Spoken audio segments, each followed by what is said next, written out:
Drawing room में खड़ी आंखें मीचे मिली अपनी आंखें खोलना ही नहीं चाहती थी। उसे लग रहा था उसकी आंखें बंद रखने से ड्राइंग रूम में खड़े सब लोग भी गायब हो जाएंगे, लेकिन लोग तो फिर भी वहीं ही होंगे और आंखें भी खोलनी तो थी ही। जैसे ही उसने आंखें खोली, उमा की बड़ी बड़ी और हैरान आंखें उसे दिखी।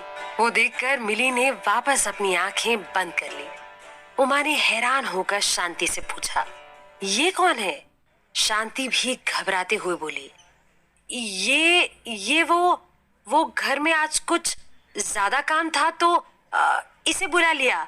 वैसे ये वो आगे कुछ बोलती उससे पहले ही विनोद ने उन्हें बीच में ही टोकते हुए कहा, ये हमारी बड़ी बेटी मिली है।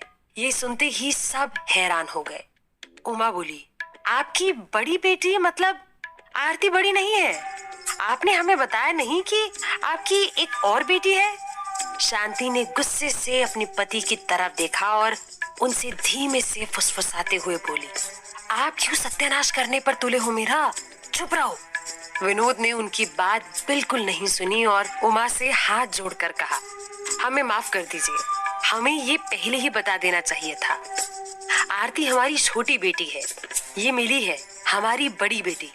हमने आपको ये बात पहले नहीं बताई क्योंकि मिली की कुंडली में एक दोष है, जिस वजह से उसकी शादी 3 साल तक नहीं हो सकती। अगर हो गई तो पति की जान को खतरा होगा। फिर जब तक 3 साल पूरे हों तब तक आरती भी बैठी रहे क्योंकि वो छोटी है, ये बात भी हमें ठीक नहीं लगी। आप ये बात समझे या न समझे, पता नहीं आप इसे किस तरह से लें, लेकिन मैं फिर से आपसे हाथ जोड़कर माफी मांगता हूँ। ये सुनकर शांति ने जोर से अपने सिर पर हाथ दे मारा और धम से कुर्सी पर बैठ गई। साथ ही उनका मन भी बैठ गया। इतना अच्छा रिश्ता अपने हाथ से जाता देख उनकी आंखों से तो आंसू ही नहीं रुक रहे थे। आरती अपने बाबा को सुन गुस्से में आग बबूला हो गई थी। वो मन ही मन बुदबुदाई, मुझे तो पहले ही पता था कि मिली दीदी बाबा की फेवरेट है और मैं बाबा को ज्यादा पसंद नहीं। भले मेरे साथ जो भी हो, दीदी परेशान नहीं होनी चाहिए। मेरी पूरी गेम खराब कर दी बाबा ने। उधर मिली सिर झुकाए खड़ी थी। वो माँ और आरती से नजरें मिला ही नहीं पा रही थी। उसे खुद पर बहुत गुस्सा आ रहा था। क्यों वो बाहर आई? क्यों ऐसा हुआ? आरती कितनी उम्मीदें बांधे बैठी थी इस रिश्ते से। वो तो चाहती थी कि उसकी तरफ से कोई छोटी सी भी गलती ना हो। इसलिए तो वो शक्कर की कटोरी रखने आई थी कि कहीं फीकी चाय पसंद ना आने की वजह से उनके मन में हल्का सा भी इस रिश्ते को लेकर कोई डाउट ना आए, जरा सी भी गलती ना हो। पर इस छोटी सी गलती को ठीक करने के चक्कर में ये क्या हो गया था उससे? वो अब मन ही मन खुद को कोसे जा रही थी। न जाने अब वो लोग क्या सोचेंगे आरती के बारे में। न जाने आरती के सपने पूरे होंगे या नहीं। अगर नहीं हुए तो इसकी जिम्मेदार वो खुद को ही मानेगी और कभी भी अपने आप को इसके लिए माफ नहीं कर पाएगी। तभी उमा सबसे बोली, ये तो हमने एक्सपेक्ट नहीं किया था कि कुछ इस तरह का धोखा भी होगा हमारे साथ। शांति का मन तो बैठ गया था, पर उनके मन ने अब भी हार नहीं मानी थी। वो उठकर बोली, कैसी बातें कर रही हैं आप? धोखा? कैसा धोखा? हमने आपसे कोई धोखा नहीं। बेटी को छुपाकर आप छोटी बेटी की हमारी बेटे से शादी कराना चाहती है। इतनी बड़ी बात छुपाई आपने। शांति ने अपने मन के कोने कोने से वापस अपना आत्मविश्वास इकट्ठा किया और खड़े होकर बोली, हाँ, हमने आपसे बात छुपाई पर कोई धोखा नहीं किया। आपकी कोई बेटी नहीं है ना, आप 2 बेटे की माँ हैं। इसलिए आपको नहीं पता कि ये समाज बेटियों पर कितने बंधन डालता है। बड़ी बहन से पहले छोटी बहन शादी नहीं कर सकती।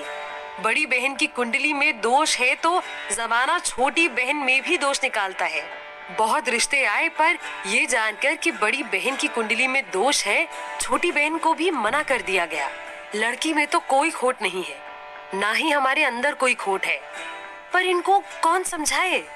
फिर शांति ने अपने पति की तरफ इशारा किया और बोली, मुझे पता है आप मुझ पर बहुत गुस्सा होंगे। आपने ही मना किया था ना कि ये बात किसी को न बताएं, पर बस अब मैं चुप नहीं रहूंगी। सच ये है कि मैंने ही मिली को बाहर आने को कहा। मैं किसी को अंधेरे में रखकर कोई काम नहीं कर सकती। मिली का यहाँ आना बहुत जरूरी था। देखा नहीं आपने किस तरह से हम पर लांछन लगा रहे हैं धोखा देने का। शांति की बातें सुनकर उनके पति को गुस्सा तो आ रहा था, पर गुस्से से ज्यादा उन्हें इस बात पर हैरानी हो रही थी कि उनकी पत्नी किस तरह से बेधड़क झूठ पर झूठ बोली जा रही थी। बड़ी ही शान से उन्होंने पूरा दोष अपने पति के ऊपर ही डाल दिया था और वो ये काम इतनी शिद्दत से कर रही थी कि सच्चाई जानते हुए भी उनके पति का मन 2 मिनट के लिए शांति की बातों में आकर भाव विभोर हो गया था। उन्हें तो अब तक इस बात का पता ही नहीं था कि उनकी पत्नी के अंदर अदाकारी का भी गुण छुपा है। पर जिस तरह की सिचुएशन थी वो ना गुस्सा जता पा रहे थे, ना अपनी पत्नी की अदाकारी देख उनकी बलाएं ले पा रहे थे। इस वक्त उनका कुछ भी कहना बात को और उलझा सकता था, सो उन्होंने मौन रहना ही सही समझा। पर शांति तो शांत ही नहीं हो रही थी। वो बातों का हर एक हथकंडा अपनाई जा रही थी कि किसी बात से तो हालात संभले और उसके पक्ष में आए। आखिर में उन्होंने ब्रह्मास्त्र छोड़ते हुए कहा, हम आप जितने बड़े लोग न सही, पर हमारे अंदर भी स्वाभिमान है। पैसे से आप उसे खरीद नहीं सकते। इतना बड़ा लांछन तो हम न सहेंगे कि हमने आपको धोखा दिया। अगर आपको वाकई में ऐसा लगता है कि हमने आपको धोखा दिया है तो हमें नहीं करना ऐसे घर में रिश्ता जहां हमारी बेटी पर इस तरह से लांछन लगाए जाए। क्या करेगी वो इतने पैसों का, बड़े घर का, जहां उसकी इज्जत ही ना हो। आप चाहे तो यहाँ से जा सकते हैं, नमस्ते। और उनके सामने हाथ जोड़ दिए। शांति का इतना लंबा चौड़ा भाषण सुनकर आरती का दिमाग ही घूम गया था। उसे तो समझ ही नहीं आ रहा था कि उसकी माँ आखिर करना क्या चाहती है।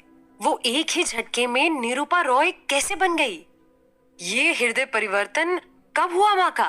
वो खुद ही अपने हाथ से खुद को कुल्हाड़ी क्यों मार रही है? क्यों क्यों क्यों आखिर क्यों? आरती को सोच सोच कर चक्कर आ रहे थे। उमा ने कुछ सोच अतुल से कहा, चलो हमें यहाँ से चलना चाहिए। ये सुनकर शांति को हार्ट अटैक ही आ गया। उन्होंने जो पासा फेंका वो उन पर ही भारी पड़ गया था। उन्हें लगा कि उनकी ये भारी भरकम स्वाभिमान वाली बातें सुनकर वो इम्प्रेस हो जाएंगे, लेकिन ये तो उल्टा ही काम कर गया। शांति मन में भगवान का पाठ करने लगी और प्रार्थना करने लगी कि हे भगवान, ऐसा ना करना, ये रिश्ता हाथ से न जाने देना, कुछ भी करके इनको रोक देना। मिली की भी आंखों से आंसू नहीं रुक रहे थे। वो मन ही मन खुद को गुनहगार मान रही थी। वो नहीं चाहती थी कि उसकी वजह से उसकी छोटी बहन का घर ना बसे, पर वही होता देख उसे बहुत दुख हो रहा था। वो अब भी किसी से नजरें नहीं मिला पा रही थी। अतुल और आदित्य माँ की बात सुनते ही खड़े हो गए। शांति की सांस वहीं अटक गई। तभी रमेश उनसे बोले, रुको। ये सुनने के बाद शांति की सांस वापस आ गई। रमेश ने कहा, हम व्यापारी हैं, बहुत सौदे किए हैं और सौदा करने का मेरा यही उसूल है कि भले ही घाटा हो जाए, लेकिन सामने वाला इंसान ईमानदार है तो सौदा उसी के साथ करना चाहिए। इस जमाने में ईमानदार लोग बहुत कम मिलते हैं। मैं चाहता हूँ कि हमारे बेटे का रिश्ता भले ही किसी बड़े परिवार में ना हो, पर ईमानदार परिवार में जरूर हो। मुझे आपकी ईमानदारी अच्छी लगी। ये सुनकर शांति ने अपने मन में भगवान को धन्यवाद किया और मुस्कुराकर कहा, जी 100% की बात कही आपने भाई साहब। मैं भी यही कहती हूँ कि लड़की जाए तो ऐसे घर में जाए जहाँ उसकी ईमानदारी की तो कदर हो। बाकी पैसों का तो भाई साहब हम क्या ही करेंगे। चलिए, इस बात की तसल्ली तो हो गई कि हमारी बेटी आपके घर खुश तो रहेगी। रमेश ने अपनी पत्नी की तरफ देखा और कहा, उमा बैठो। उमा को अपने पति का ये फैसला कुछ अजीब लगा, पर वो फिर भी शांति के परिवार को दूसरा मौका देते हुए वापस सोफे पर बैठ गई। उमा के बैठने के बाद आरती के चेहरे पर ऐसी शांति आई जैसे किसी तूफान के टलने पर आती है। शांति भी बैठ गई और गटागट पानी पीने लगी। फिर वो बोली, बच्चे भी अब मिल लें एक बार। इस पर उमा ने कहा, हाँ बिल्कुल, आदित्य बेटा तुम भी जाओ अतुल भैया के साथ। उनकी देखा देखी शांति भी मिली से बोली, हाँ हाँ मिली, तू भी जा आरती के साथ। अतुल और आदित्य आरती और मिली के साथ बाहर गार्डन की तरफ निकल गए। वहाँ एक कोने में दो पुरानी लोहे की कुर्सियां लगी पड़ी थी, जहाँ कभी कभी मिली अकेले ही बैठकर चाय पीती थी। उस जगह को देखकर आदित्य ने कहा, खड़े खड़े बातें करने से बेटर होगा बैठकर बातें करना। तो आप ना वहाँ उन कुर्सियों के पास चले जाइए और आराम से बात कीजिए। थोड़ी देर बाद हम आपको यही मिलते हैं। ये सुनकर अतुल और आरती कुर्सियों की तरफ चल दिए और उनके पीछे पीछे मिली भी चल दी। उसे जाता देख आदित्य ने उसे रोका और बोला, मिली जी आप कहाँ जा रही हैं? कुर्सियों के पास। मिली का ये जवाब सुन आदित्य बोला, पर कुर्सियां तो दो है ना। मिली बहुत मासूमियत के साथ बोली, मैं साइड में खड़ी हो जाऊंगी। ये सुनकर आदित्य को हंसी आ गई और उसने कहा, साइड में ही खड़े होना है तो यहीं खड़े हो जाइए ना। आप उनके साथ जाएंगी तो वो शायद अच्छे से बात न कर पाए, उन्हें जाने दीजिए। तब तक आरती और अतुल कुर्सियों पर जाकर बैठ गए थे। उन्हें वहां बैठ बातें करते देख मिली ने आदित्य से कहा, तो हम अंदर चले? अंदर क्यों? अंदर जाएंगे तो अजीब नहीं लगेगा? माँ मुझसे कहेगी, आदित्य मैंने तुम्हें अतुल भैया के साथ रहने को कहा था, तुम अकेले कैसे आ गए? फिर मैं क्या करूँगा? आदित्य की ये बात सुनकर मिली बोली, तो अब क्या करे? अंतराक्षरी खेले? उसका ये उटपटांग जवाब सुन मिली को गुस्सा आ गया। उसे गुस्से में देख आदित्य खुद से बुदबुदाया, अरे बाप रे, ये तो गुस्सा हो रही है, बेटा कुछ कर। तभी उसने पास लगे गुलाब के पौधों को देखा और बोला, इसमें कितने सारे फूल हैं। हमारे गार्डन में तो जो प्लांट्स हैं उसमें तो फूल ही नहीं आए। कितनी केयर की उसकी, माली दिन में 2 बार पानी देता था, फिर भी वो सड़ गए। उसकी ये बात सुन मिली बोली, इसलिए ही सड़ा, गुलाब के पौधे में ज्यादा पानी नहीं डलता, वो सड़ जाता है। अति करना केयर करना नहीं होता, सब बैलेंस में होना चाहिए। किसी भी चीज की अति खराब होती है, चाहे वो चीज कितनी भी अच्छी क्यों ना हो। वाह वाह मिली जी वाह, आप तो फिलोसोफर निकली, आप पक्का लिखती होंगी। आदित्य की ये बात सुन मिली कुछ नहीं बोली, बस इधर उधर देखने लगी। पर आदित्य तो बोले ही जा रहा था। वैसे ऐसा कहते हैं कि जो लोग कम बोलते हैं वो लोग लिखते ज्यादा है। मुझे तो लगता है आप पक्का कविता वविता लिखती होंगी। वैसे ये नाचीज भी लिखता है। क्या है कि मैं भी बहुत कम बात करता हूँ, इसलिए कम बात। ये सुनकर मिली हंस दी, फिर बोली, आई एम सॉरी। अरे नहीं, सॉरी क्यों, मुझे तो अच्छा लगा, आप मुस्कुराई तो सही, हम किसी काम आए तो सही। फिर पास ही हल्के बैंगनी रंगे फूलों से भरा पौधा देख वो बोला, वैसे ये कौन सा प्लांट है? बहुत अलग फूल हैं इसके, एक ही पत्ती है इसकी। मिली ने जवाब देते हुए कहा, ये कोयली के फूल है, इसे अपराजिता भी कहते हैं। वाह, आपको तो बहुत नॉलेज है। आपको गार्डनिंग का शौक कैसे हुआ? आमतौर पर तो आज की जनरेशन को गार्डनिंग बोरिंग लगती है और लड़कियों के तो इससे नेल्स वगैरह भी खराब हो जाते हैं, तो फिर आपको कैसे? आदित्य के पूछने पर मिली ने उसे बताया, बोरिंग तो नहीं है पर वक्त तो लगता है, इमीडिएट रिजल्ट नहीं मिलते ना, शायद इसलिए आपको बोरिंग लगता होगा। आज पौधा लगाया और कल फूल उगाए, ऐसा नहीं होता, इसमें वक्त लगता है। फटाफट फूल आने लगे तो शायद वो रंग ना आए, वो खुशबू ना आए फूलों में, क्योंकि वो समय नहीं मिला उन्हें अच्छी मात्रा में ये सब इकट्ठा करने का। वक्त भले लगे पर रिजल्ट अच्छा हो। और मिट्टी से कैसा बैर, हर रंग हर फूल हर अन्न का दाना यहीं से तो निकलता है। आदित्य उसकी बातों से बहुत इम्प्रेस हो चुका था। वाह, मैंने कहा था ना, आप पक्का लिखती होंगी। काश मुझे आप जैसी कोई ध्यान रखने वाली लड़की मिल जाए। क्या?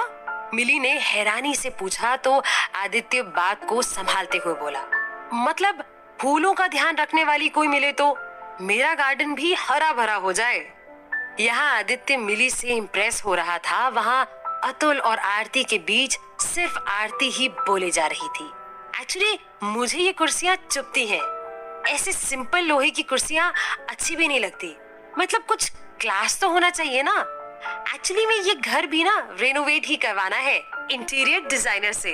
वैसे शादी के बाद हमारा कमरा कैसे डिजाइन होगा? उसका इंटीरियर डिजाइनर कौन होगा? मुझे एक बार उससे मिलवा दीजिए, क्योंकि मुझे सारे इंग्लिश कलर ही पसंद है। अतुल जो इतनी देर से चुप बैठा था आखिर बोल पड़ा, प्लीज 2 मिनट। इससे पहले कि आप शादी की बात को लेकर और आगे बढ़े, मुझे आपसे कुछ कहना है। आरती उसे इतना सीरियस होते देख थोड़ा घबरा गई और हिचकिचाते हुए बोली, जी कहिए। आरती जी, आई एम सॉरी, मैं आपसे शादी नहीं कर सकता। उसकी ये बात सुनकर आरती बिल्कुल सुन्न हो गई। इतना ड्रामा हुआ, उसने इतनी मेहनत की, इतने सपने देखे स्विट्जरलैंड के, वो ये गेम जीतने के इतने करीब थी और ये अतुल उससे क्या कह रहा था? वो उससे शादी नहीं करना चाहता?